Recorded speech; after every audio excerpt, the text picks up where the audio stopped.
నమస్తే, నేను మీ మధు. కవిత కన్నీరు పెట్టుకుంది. అవును, నిజమే. నిన్న నిండు సభలో కవిత కన్నీరు పెట్టుకోవడం నిజమే. ఎందుకోసం? తెలంగాణ రావడానికి ముఖ్య కారణం నేనే అంటూ కొన్ని రకాల వార్తలు కూడా వైరల్ అయిపోతున్నాయి. సో ఈ విధంగానే తండ్రికి నేను ఎంత మేలు చేసినా సరే నా తండ్రి నన్ను దూరం పెట్టేశారు అని కవిత ఇండైరెక్ట్ గా చాలానే బాధపడ్డారు. అయితే ఈ కన్నీటికి గల కారణం ఏంటి? కవిత ఎందుకు కన్నీరు పెట్టుకుంది?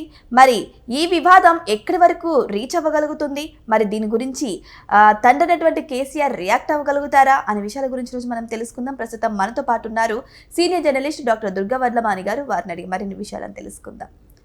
నమస్కారం మేడం.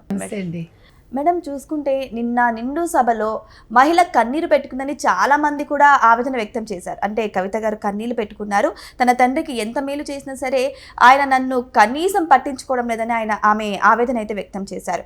మరి దీని గురించి కేసీఆర్ రియాక్ట్ అవుతారంటారా? మరి నిండు సభలో ఇంత స్ట్రాంగ్గా ఉన్న పర్సన్ కన్నీళ్లు పెట్టుకోవడానికి కారణం ఏమంటారు?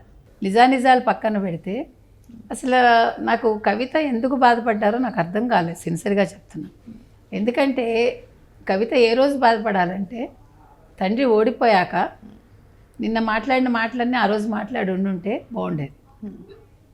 ఇప్పుడు తను అన్యాస్త్రాలు అయిపోయాక, అంటే తను ఏ రకంగానూ కుటుంబంతో కలిసికట్టుగా ఉండలేని స్థితిలో ఈరోజు తను బయటకు వచ్చేసి, అంటే ఒక లిక్కర్ స్కామ్ అనేది ఆవిడ మర్చిపోతున్నారు.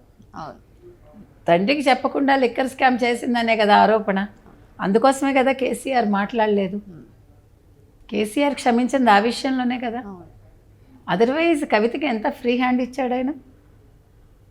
జాగృతి అనేది ఆవిడ పెట్టుకున్నాక అది వాళ్ళు స్టేట్ ఫంక్షన్గా చేసి 10 ఏళ్ళు, సంవత్సరానికి 15 కోట్లు, ఎంత 10 కోట్లు ఇప్పించాడు ఆయన. 10 కోట్లు బతుకమ్మ పండగకి సంవత్సరానికి 10 కోట్లు ఇచ్చాడు.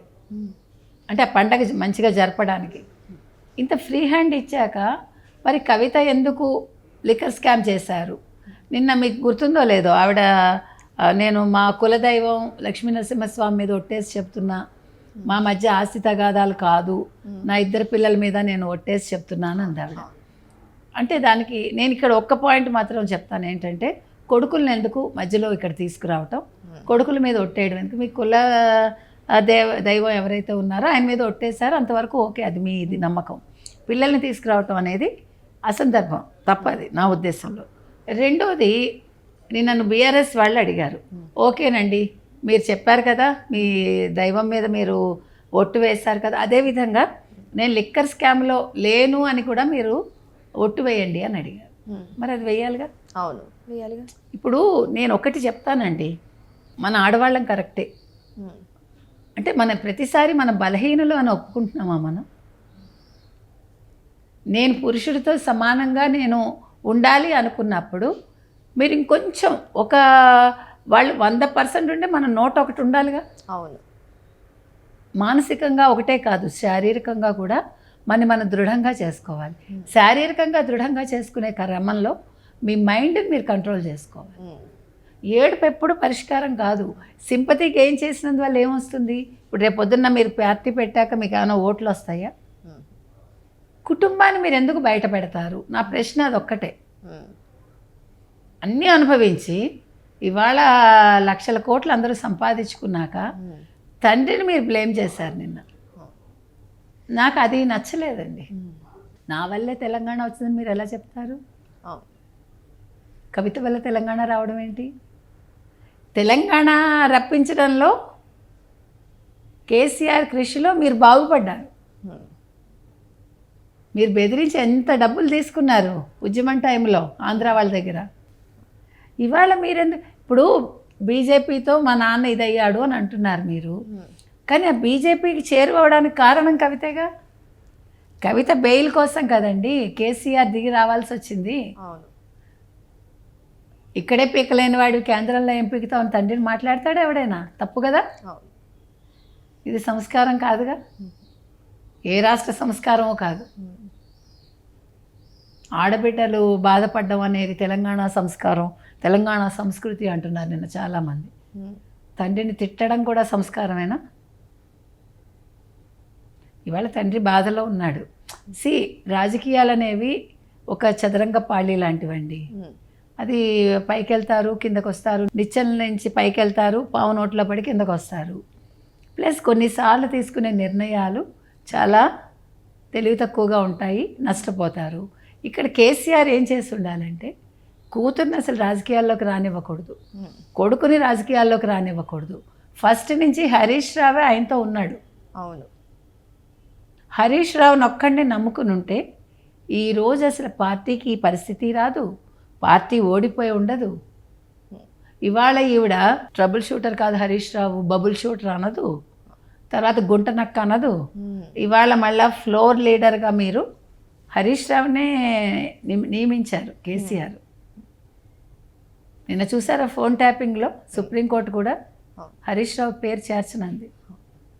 నేను అంటున్నది అది, నేను ఫస్ట్ నుంచి చెప్తున్నా, హరీష్ రావుని తక్కువ అంచనా వేశారు వీళ్ళందరూ. కేటీఆర్ కూడా తప్పులు చేశాడు, హరీష్ రావు అలాంటి తప్పులు చేయలేదుగా. అవును, కవిత చేసిన తప్పులు కానీ కేటీఆర్ చేసిన తప్పులు కానీ హరీష్ రావు చేయలేదు. అవును. కానీ మేడం కవిత బయటకు వచ్చిన తర్వాత ఎన్నో రకాలుగా మాటలు అన్నింది. హరీష్ రావుని కావచ్చు, కేటీఆర్ని కావచ్చు, కేసీఆర్ గారిని కావచ్చు. ఎన్ని మాటలు అన్నా సరే ఆమె ఎమ్మెల్సీ పదవికి అంటే బీఆర్ఎస్ నుంచి బయటకు పంపించారే తప్ప ఎమ్మెల్సీ పదవి నుంచి రాజీనామా చేయమని ఎవరు చెప్పలేదు. కానీ ఆవిడ రాజీనామా చేస్తున్నా అని చెప్పింది, ఆమోదించండి అని కోరింది. కానీ ఇన్ని మాటలన్నా కూడా చెల్లించని వీరు నిన్నటితో వాళ్ళు చెల్లించాల్సి వచ్చింది, రాజీనామాని ఆమోదించారు.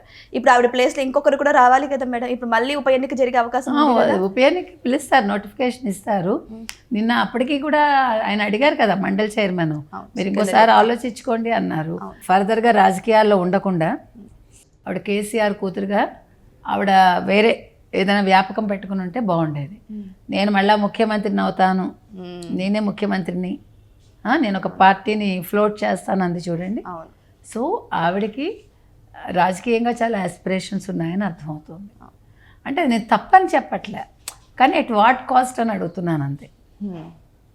ఇప్పుడు నేను రాజకీయాల్లోకి రాదలుచుకుంటానండి, నేను నా తండ్రి దగ్గర నా తండ్రి పేరు చెప్పుకునో నా తండ్రి పవర్ తోటో నేను అన్నీ సంపాదించుకున్నా. ఈరోజు మీ దగ్గర డబ్బులు ఎలా వచ్చాయి కవిత? తండ్రి ద్వారానే కదా. తండ్రి ద్వారానే కదా. మరి తండ్రిని తిట్టినప్పుడు తండ్రి ఆస్తి కూడా వెనక్కి ఇచ్చేపోయారా? ఇగో బాపు మీ వల్ల ఇంత సంపాదించుకున్నాను అని అన్అఫీషియల్గా ఇచ్చేసి ఉండొచ్చు.